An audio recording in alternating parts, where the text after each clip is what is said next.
عمرے کے بعد حلق متصلاً ضروری ہے یا تھوڑی دیر کے بعد بھی کر سکتے ہیں؟ افضل یہی ہے کہ متصلاً ہو، ورنہ اگر دیر ہو جائے کہ شرط احرام نہ کھولے جب تک حلق نہ کرے۔ طواف کے چکر میں شک ہو جائے 8 ہیں یا 7، تو جو تمہارا گمان غالب ہے اس پہ عمل کرو۔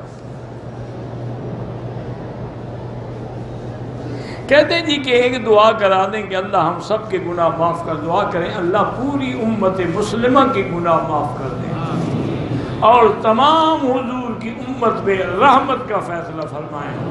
اللہم ارحم امت محمد صلی اللہ، اللہم اغفر امت محمد صلی اللہ علیہ وسلم، اللہم اجبر امت محمد صلی اللہ علیہ وسلم، اللہم استر امت محمد صلی اللہ علیہ وسلم۔ بلکہ بزرگوں نے لکھا ہے کہ یہ دعا جو آدمی ہر نماز کے بعد پڑھتا ہے اللہ اس کو بھی ولی بنا دیتے ہیں۔ جس چیز کو حضور نے ہاتھ لگایا وہ سنت ہے، جس کو حضور نے بوسہ دیا وہ سنت ہے، جہاں حضور نے ہاتھ نہیں لگایا وہاں ہاتھ نہ لگانا سنت ہے۔ لیکن ہماری قوم چونکہ چومنے کی مال میں پڑی ہوئی ہے، کبھی قبریں چومتی ہے، کبھی کچھ چومتی ہے، کبھی تادیہ شریف چومتی ہے، کبھی دلدل شریف کو چومتی ہے، تو اس لیے یہاں بھی یہ چومنے کے چکر میں ہے کہ کعبے کا غلاف نہ چوما تو پھر کیا کیا۔ اگر فجر کی نماز وقت پہ نہ پڑھ سکے تو بالکل قضا کرنی پڑے گی، سنتوں کی قضا نہیں ہوتی، لیکن علماء کہتے ہیں کہ فجر کی سنتیں پڑھ لیا کرو چونکہ یہ حضور کو بہت محبوب تھی۔ صفا مروہ میں کیا پڑھنا ہے؟ کچھ بھی نہ پڑھو، ورنہ جو تمہیں آتا ہے سبحان اللہ الحمدللہ لا الہ الا اللہ درود شریف پڑھتے رہو۔ ستونوں کے درمیان بھی کوئی خاص ذکر نہیں ہے۔ ویسے بعض روایات میں رب اغفر وارحم واعف وتکرم وتجاوز عما تعلم انک تعلم ما لا نعلم انک انت اللہ العزیز، لیکن ضروری نہیں۔ یاد رکھو اصل میں تم لوگ غور نہیں کرتے ہو اللہ کی رحمتوں پر۔ طواف جو ہے وہ 7 چکروں کا نام ہے، صفا مروہ جو ہے 7 دوڑوں کا نام ہے کہ مروہ صفا سے شروع کر کے مروہ تک اللہ فرماتے ہیں چکر مارنا تیرا کام، دوڑنا تیرا کام، ایک لفظ بھی نہ پڑھو میں قبول کر لوں گا۔ میں نے تمہیں وظیفہ پڑھنے کا حکم تو نہیں دیا، میں نے چکر لگانے کا حکم دیا۔ کسی وظیفے کا نام نہیں ہے کہ ایک ٹانگ پہ کھڑے ہو کے چیلے کرو، وہ تو پیر کرواتے ہیں، اللہ میاں نہیں کرواتے، وہ تو غفور الرحیم ہے۔ ایک پیر تھا، لوگوں کو کہتا تھا کہ قبرستان میں جا کے ایک پاؤں پہ کھڑے ہو جانا اور میں نے جو بتایا یہ پڑھتے رہنا اور آنکھوں کو ایسے دبا کے رکھنا، اگر نور تمہیں نظر آئے تو سمجھ لینا کہ میرا وظیفہ جو اثر کر رہا ہے۔ ہو گیا بیچارے، کسی کی آنکھوں کو ویسے دباؤ تو نور تو ویسے ہی نظر آئے گا نا۔ اور جب ہو ایک ٹانگ پہ کب تک کھڑا، وہ 2 منٹ کے بعد گر گیا، وہ آیا واپس، کیا ہوا؟ انہوں نے کہا حضرت آپ کا وظیفہ کچھ بھاری ہو گیا، میں گر گیا تھا۔ اللہ کے بندے یہ وہ جگہ ہے جہاں شیطان نے حضرت ابراہیم کو روکا تھا کہ اپنے بیٹے کی قربانی نہ کرو، تو وہ جگہ جو تھی اللہ نے قیامت تک باقی رکھی ہے۔ یہ نہیں کہ شیطان اندر کھڑا ہوتا ہے۔ میں نے پہلے بھی آپ کو بتایا تھا، میرے ایک دوست ہے بہت بڑا ماشاءاللہ بہت بڑا آدمی تھا اور میرے خیال میں عہدہ بھی اس کا بہت بڑا تھا، پٹھان تھے، ہم کٹھے آ رہے تھے کنکریاں مارنے کے لیے۔ میں اس کو سمجھا رہا تھا کہ ایسے کنکری مارنی ہے، 7 مارنی ہے، ایسے کھڑا ہونا ہے، کوئی بڑا پتھر نہیں مار رہے ہیں۔ ٹھیک ہے ٹھیک ہے ٹھیک ہے، لیکن جب آئے تو رش تھا، وہ رش میں میرا ہاتھ چھوڑو آگے نکل گیا۔ اب میں حیران کھڑا ہوں کہ بھئی وہ ہمارا خان کی درگاہ دیکھا تو وہ تو شیطان کے اوپر چڑھا ہوا اور چپل نکال کے اس کو مارا، ہوچے تم نے ہم کو بہت خراب کیا، آج ہم تم کو نہیں چھوڑے گا۔ اچھا لوگوں نے سمجھا شیطان نکل آیا ہے، انہوں نے اس کو کنکریاں مارنی شروع کر، بہت زخمی ہو کے نیچے۔ میں نے کہا کیا ہوا؟ کہتے ہیں یار کیا کرے، بس شیطان کو دیکھا تو میں جوش چڑھ گیا۔ میں نے کہا شیطان تھا کہاں؟ تم خود شیطان، سنت کے خلاف کرو گے تو شیطان ہونا۔ پھر اس بیچارے نے توبہ، سارا زخمی ہو گیا میری۔ انا للہ و انا الیہ راجعون۔ خوشبو والے صابن سے نہایت دم پڑ گیا، بکری کے علاوہ کوئی متبادل نہیں، جب اللہ پیسے دے کر دینا۔ نیکی کے لیے لالچ کرنا ٹھیک ہے، بالکل نیکی کے لیے تو کیا کرنا، سابقوا الی مغفرۃ من ربکم۔ بچے کا پیمپر تبدیل کرنے سے وضو ٹوٹ جاتا ہے؟ نہیں ٹوٹ جاتا۔ حرم کے باہر جو صدقے میں سبیل لگی ہوئی ہے، اگر امیر ہو تو نہ کھایا کرو اور غریب ہو تو کھایا کرو۔ ویسے تو مسافر امیر بھی کھا سکتا ہے، لیکن شرم کی بات ہے، تم کھلانے والے بنو نہ کہ کھانے والے بنو۔ حرم میں بہت زیادہ ٹڈیاں نکل آئی ہیں، کہتے ہیں یہ قیامت کی علامت ہے۔ یہ قیامت کی علامت نہیں ہے، بلکہ لوگوں کو غلط فہمی ہے۔ حضرت عمر کے زمانے میں کسی نے آگے کہا کہ حضرت ٹڈیاں آج کل بہت آئی ہیں مکڑی، اور اچھا انہوں نے کہا پکڑ کے دکھاؤ مجھے، وہ لے آئے، فرمایا اچھا اس کا معنی ہے کہ ابھی قیامت کو بڑی دیر ہے۔ یہ تو الٹا قیامت کے بعید ہونے کی علامت ہے، نہ کہ قیامت کی علامت ہے۔ پر آپ کا میڈیا جو مرضی ہے کرے۔ بہرحال نماز سفر کی پڑھیں گے، مکہ ہو یا مدینہ، مسافر سفر پڑھے گا۔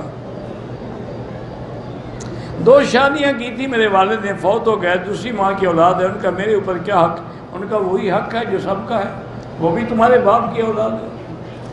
ماں کا فرق ہے نا، باپ تو ایک ہے۔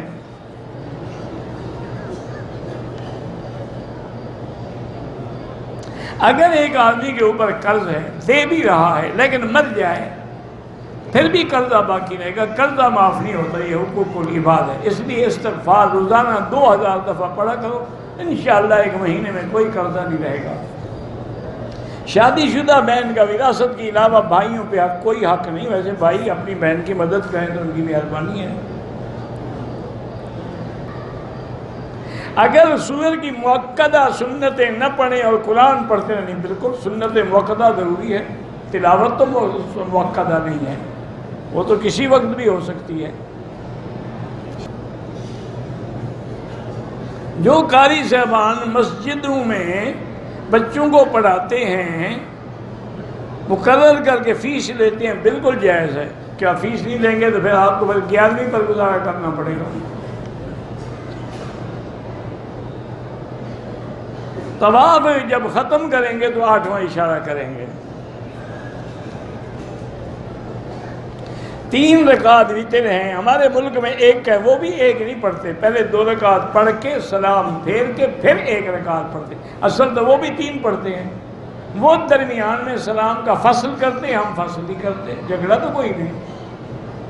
اگر 3 رکعتیں وتر نہ ہوتے تو حضور 3 صورتیں تو نہ بتلاتے کہ پہلی رکعت میں سبح اسم ربک الاعلی، اور دوسری میں قل یا ایھا الکافرون، اور تیسری میں قل هو اللہ احد۔ پھر 3 کا کیا مطلب؟ 1 صورت بتا دے بس، 1 رکعت ہے، 1 صورت ہے۔ دعائیں قنوت بھول جائے تو بالکل سیدھے صاف کرنا پڑے گا احناف کے نزدیک۔ کہتے ہیں کہ کچھ بچیاں جن کے رشتے کے لیے آج ہی میں ایک بڑے بزرگ گزرے ہیں، اللہ ان کی قبر پہ کروڑوں رحمتیں فرمائے، انہوں نے ایک عجیب عمل لکھا ہے رشتے نہ ہونے والوں کے لیے۔ انہوں نے کہا جیسے گھر میں لڑکیاں ہیں، رشتے نہیں ہوتے، سورۃ الاحزاب جو ہے قرآن میں، یہ ساری لکھیں، لکھنے کے بعد اس کو بند کر کے کسی ڈبیا میں ڈال کے وہ ڈبیا گھر میں رکھ دیں، رشتوں کی بھیڑ لگ جائے۔ تجربہ کریں، اللہ عالم، مجھے تو نہیں پتا۔ طواف کے 2 رکعت جو ہیں وہ واجب ہیں۔ کشمیر میں واقعی ظلم کی انتہا ہو رہی ہے، اللہ فلسطین اور کشمیر کے مسلمانوں کی مدد فرمائیں۔ اللہم صلی علی سیدنا محمد وعلی آل سیدنا محمد مبارک وسلم۔ یا حی یا قیوم یا ذا الجلال والاکرام، یا ذا الجلال والاکرام، یا ذا الجلال والاکرام۔ بسم اللہ ما شاء اللہ لا قوة الا باللہ، ما شاء اللہ لا یصرف السوء الا اللہ، ما شاء اللہ لا یسوق الخیر الا اللہ، ما شاء اللہ ما کان من نعمت فمن اللہ، ما شاء اللہ لا حول ولا قوة الا باللہ، لا حول ولا قوة الا باللہ العلی العظیم، لا ملجأ ولا منجا منک الا الیک۔ اللہم انا نسألک فعل الخیرات وترک المنکرات وحب المساكين اللهم احشرنا في زمرة المساكين اللهم إذا أردت بعبادك فتنة فاقبضنا غير مفتون إليك اللهم ارحم ضعفنا واجبر كسرنا واشفنا واشف مرضانا وارحم موتانا واستجب دعانا ولا تخيب رجاءنا برحمتك یا ارحم الراحمین۔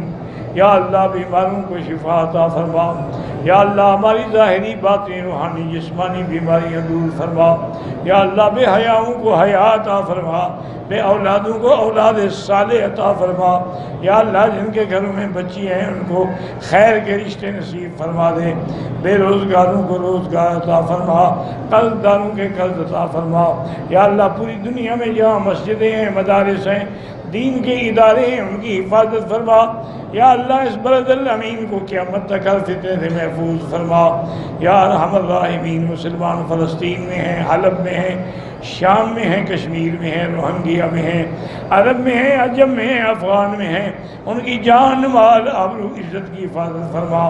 ربنا ظلمنا انفسنا ان لم تغفر لنا وترحمنا لنكونن من الخاسرین۔ ربنا آتنا فی الدنیا حسنۃ وفي الآخرة حسنة عذاب النار۔ صلی اللہ تعالیٰ علی خیر خلقہ سیدنا محمد وعلى آلہ وصحبہ اجمعین۔ اللہم صل علی سیدنا محمد وبارک وسلم علیہ۔